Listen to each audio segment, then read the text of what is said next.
Good rising, brethren. This is Big Judah coming to you guys from California. Before I begin, give all praises to the Most High Yahweh. Acknowledgement to the earthly mother. Who is wisdom? Who is the Holy Spirit? Acknowledgement to Yahushai. I pray that the Most High blesses this lesson this evening, gives more knowledge and understanding of the events of the past in order to understand events that are currently happening on the earth. So we get a much better understanding of the things that are soon to come on the earth. Brethren, we're going to get into this lesson real quick. We're going straight into it. And then if you guys have more knowledge, understanding, a little deeper understanding of this information, please share some of your information in the comment section. Okay? Here we go. Today we're going to be talking about a little bit about the Tuatha de Danann. Okay? The Tuatha de Danann, Irish, okay, meaning the folk of the goddess Danu, also known by the earlier name Tuatha de.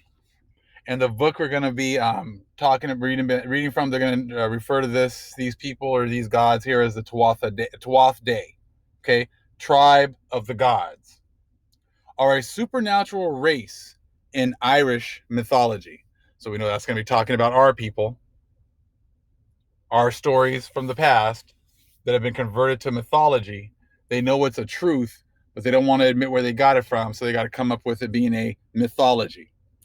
They are thought to represent the main deities of pre-Christian Gaelic Ireland. Okay, so all this is all the stuff that happened before, the Anglos came over to our lands. So these are representation of the main deities of pre-Christian Gaelic Ireland. Now we know that many of the things that it talks about in the scriptures, as well as the books of Enoch and all these other books, this is referring to the time when our people were roaming the lands, along with other deities. And I think you guys already think about which deities were walking around with man in the antediluvian era. Okay? The Tuatha de Danann constitute a pantheon whose attributes appeared in a number of forms throughout the Celtic world. The Tuath de dwell in the other world, but interact with humans and the human world. They are associated with ancient passage tombs, such as Bruna Boini, something like that, which were seen as portals to the other world. So we know that there's going to be these portals. They were dealing with portals to other worlds, other dimensions, for travel. And that's what we're reverting right back to the ley lines, opening up portals.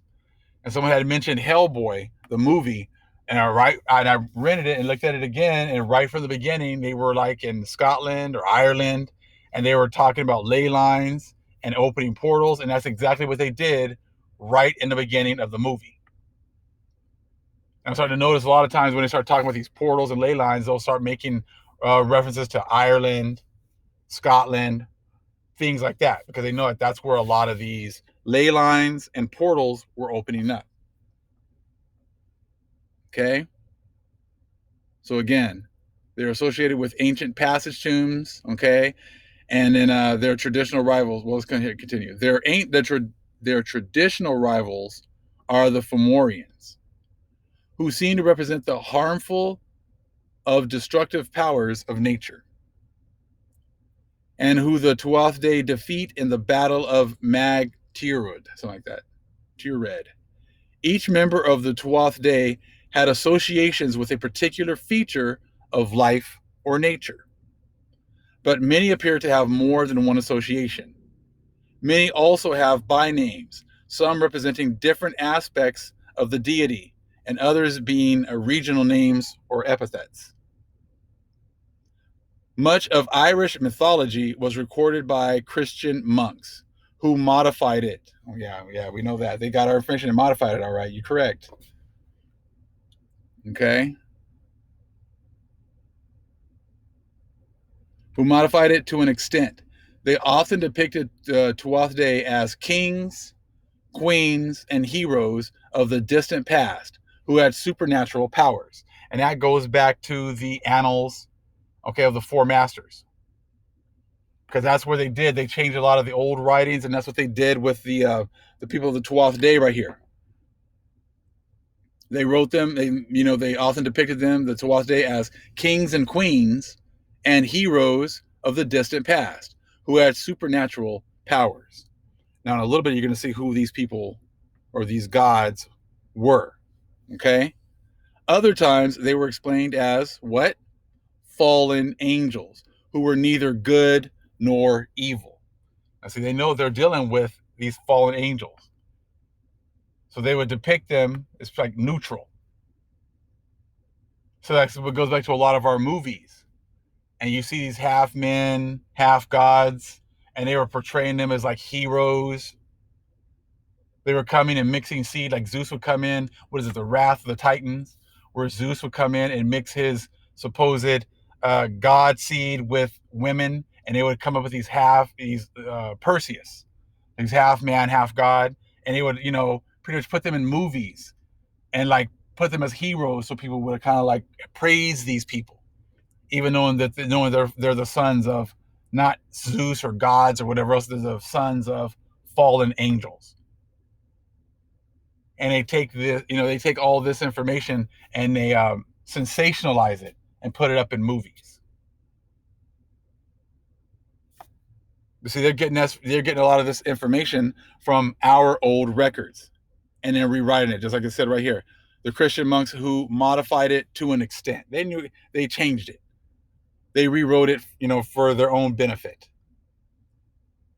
They rewrote it to, like I said, they like to say romanticize the fallen angels and their doings here. So again, here was 3 here. Other times they are explained as fallen angels who were neither good nor evil. However, some medieval writers acknowledged that they were gods. They also appear in tales set centuries apart, showing them to be immortal. Prominent members of the Tuatha De include the Dagda, who seems to have been a chief god, the Morrigan, Lug, Nuada, Angus, Brigid, and Mananan, a god of the sea, Dianchet, a god of healing, and Giabniu, a god of metal smithing, and one of the Tuatha de Danann, 3 gods of craftsmanship. They have parallels in the pantheons of other Celtic peoples. Now I think that's all I put on this one. Yes. Now, if you go into the book of Enoch, you remember the fallen angels came down and were teaching the people different things. One of them was like metalsmithing and how to make weapons, right? And that's what it's talked about right here. And if you want to read more, I mean, that's just Wikipedia. They're just giving you a very brief overview, and they're not really going in much in depth. But that was just kind of like to get a little information about the 12th day. And as you can see, it's talking about these fallen gods, fallen angels, which is exactly what we know. That's a lot of that information in Enoch that has been hidden, and the things they came down and taught the people. We talked about herbs and mixing herbs and everything else as well. Definitely about the about the metals and fighting. And then how they're represented, it changed over time depending on who's the one doing the writing. Some tried to elevate them and their children into, things of worship. They rewrote our histories, and, the information talking about the kings and queens and their powers. We know now that they're not real people. They're actually, the fallen angels and the sons and daughters of the fallen angels as well. And this book gets into it as well. I want to read this one a little bit here. All right, the book right here. The Fairy Tradition in Britain by Lewis Spence. I know a lot of people are getting these books and reading them and getting a lot more information. So it's an opportunity to kind of share some of that information you guys have been studying right here with other people who are, other of our brethren who have been trying to get more of this information and understanding. Now you understand, like I said, still how important it is to look at the history over there in Ireland, Britain, Scotland. So because we know that that's our information, and we read Enoch, we kind of get to the point where we're hearing about how the angels, the fallen angels, used to, do all these things with man and give them all this information. And we didn't know exactly where, but this is kind of showing you how these things are happening over there in Ireland. And it's actually going to talk about how it's happening in, what is it, Europe as well. So let's read a little bit of this. We're going to read, we were going to review a little bit here in the middle. At the period when the Tuath Day arrived in Ireland, let's read a little bit more up top.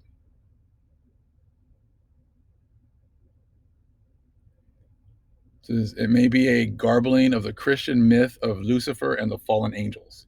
Again, it may refer to some such analogous myth as that of the Greek Titans, who were cast into the depths of Tartarus by the superior and later powers.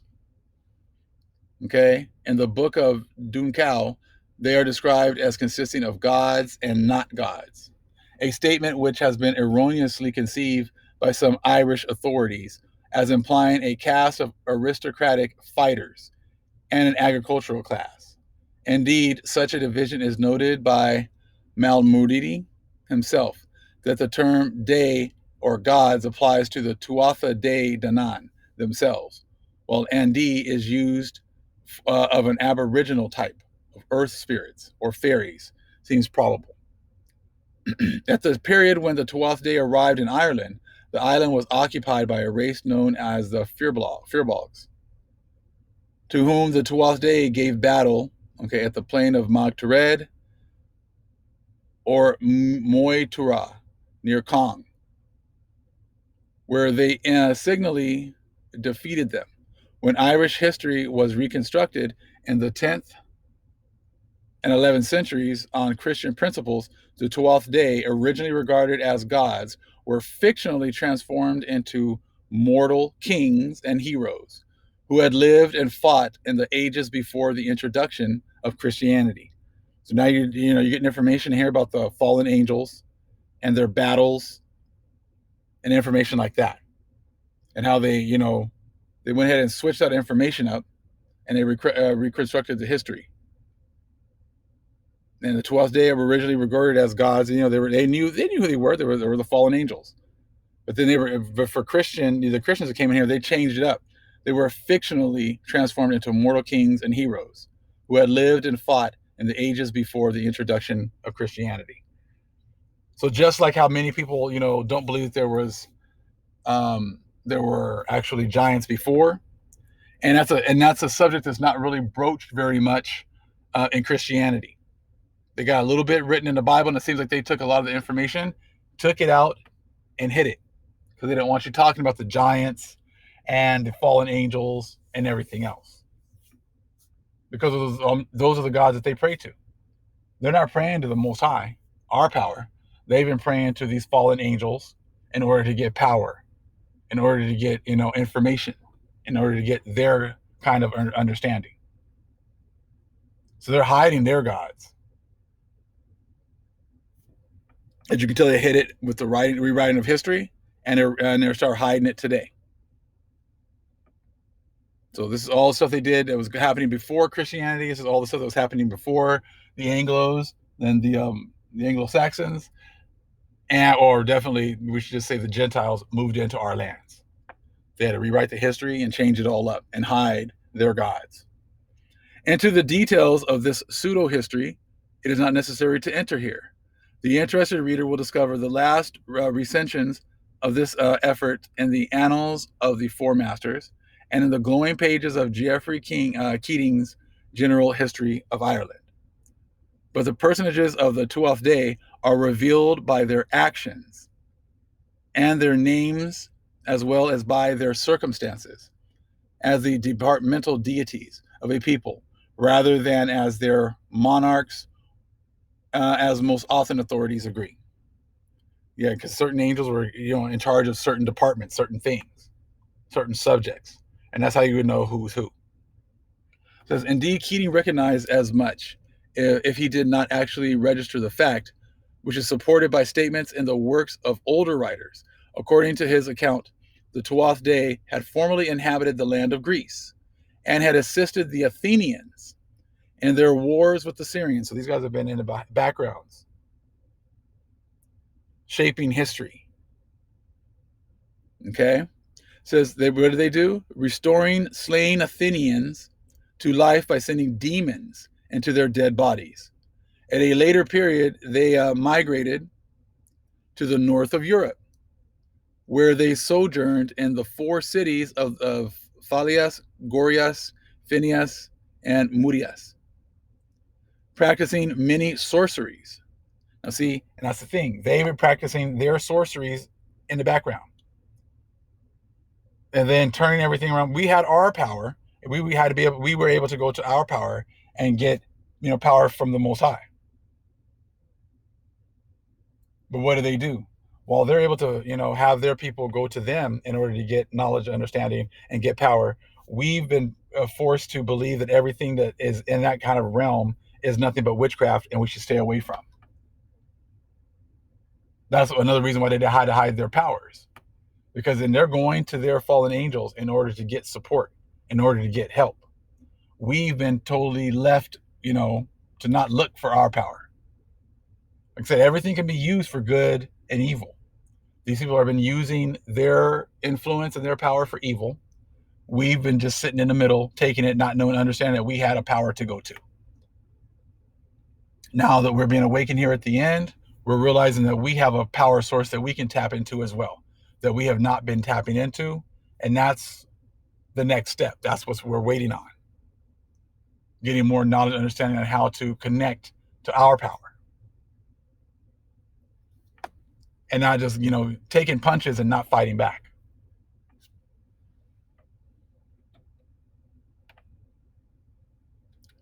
So let's continue. Migrated to the north of Europe, where they sojourned in the four cities. We got that. Practicing their many sorceries. Later, they sailed to North Britain and Ireland, bringing with them the four talismans of might. Okay, the Leofail, which recognized the authentic king of their race by roaring under him. The sword of the god Lugh, his spear, and the cauldron of the god known as the Dagda. Their status as deities is proven by the magical power which power they wielded over the weather and the agriculture, weather of Ireland, and that they were preeminently gods of growth and fertility, no doubt remains.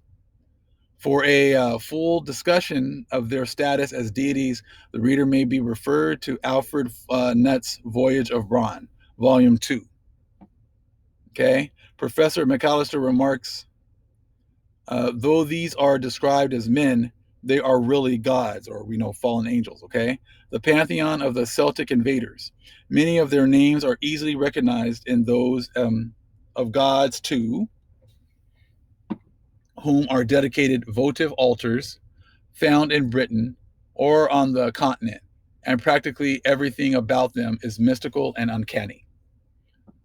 When at last the later race of the Milesians arrived in Ireland, the Tuatha de were defeated at a great battle of Tailteann in Meath, and those who escaped were defeated. Took up their dwellings in the hills of Ireland as fairies. Now I remember now. Except when they actually, after they had went ahead and did all their mischief in the Book of Enoch, the fallen angels, and the Most High released the angels to go and pretty much destroy the fallen angels and cast them into pits. And I'm pretty sure this is what it's referring to right here. I haven't heard of any other groups actually destroying the fallen angels except for the Most High's angels, who came and took them down, and put them into pits. and destroyed them. So the ones that are going into the forest, I'm not sure who those are. So it could be the children, could be I don't know, spirits. I'm not sure exactly who they could be. I know they were giants and they were forced to kill one another. And there was actually, well, that could be it. The fallen angels of the actually that could be the children who ended up killing each other, who were like giants and everything else, and they couldn't go to heaven or to hell, so their spirits were forced to stay here. So maybe those are the ones that are actually in the forest. You guys let me know what you guys think. Put that in the comment section and see if you guys done any research on this, and let me know what you guys think. Okay, but that's what goes on in the book of Enoch, okay? So we got as fairies.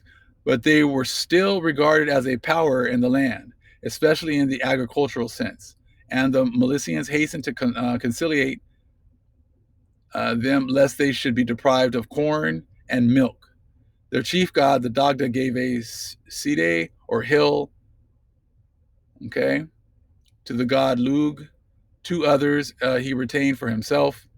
The first of these two sites, the famous Bragna Boyne, or Palace of the Boyne, was said to be the cemetery in which the chiefs of the Tuath de, in their latter character as human chieftains, were buried. And there is no doubt that the site was used as a place of royal sepulchre during the first 4 centuries of the present era. In all likelihood, it was a burial site of prehistoric populations which inhabited Ireland previous to the advent of the Celtic race known as the Goodels or Scots. So it seems like these are like where they buried a lot of these prehistoric entities, people, you know, gods, whatever, their gods, whatever else in this area. And then, when the Gentiles got here, this is kind of like what it's talking about as well. Maybe they were actually having it seems like they were having maybe their, some of their things that they would actually do, their rituals at these areas. Okay. This is the Laber Gabdal, or Book of Invasions, states, however, that the division of the Side or hills among the Tuath de was not made by the Dagda, but by Boy Derg, a later account too, that contained in the Book of Firmoy, a manuscript of the 15th century, tells us that the Brug Naboin was not retained by the Dagda, who had long been dead, but by Elamar, the foster father of the god Angus, who was later disposed of it by Angus. Okay. Let's continue a little bit more. This legend of the disappearance of the Tuath de into the hills inaugurates the phase in which they took on fairy form. The circumstance is important to the study of the belief in fairies, as it provides a definite instance of exemplar or of the manner in which godlike figures actually did descend to the status of fairies.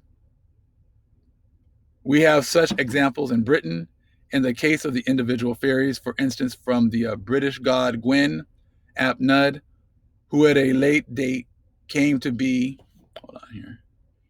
looked upon as king of the Welsh fairies, and that of Arthur, a British deity who also approached fairy status. In Italy, we find Diana, an imported form of the Greek Artemis, as queen of the fairies.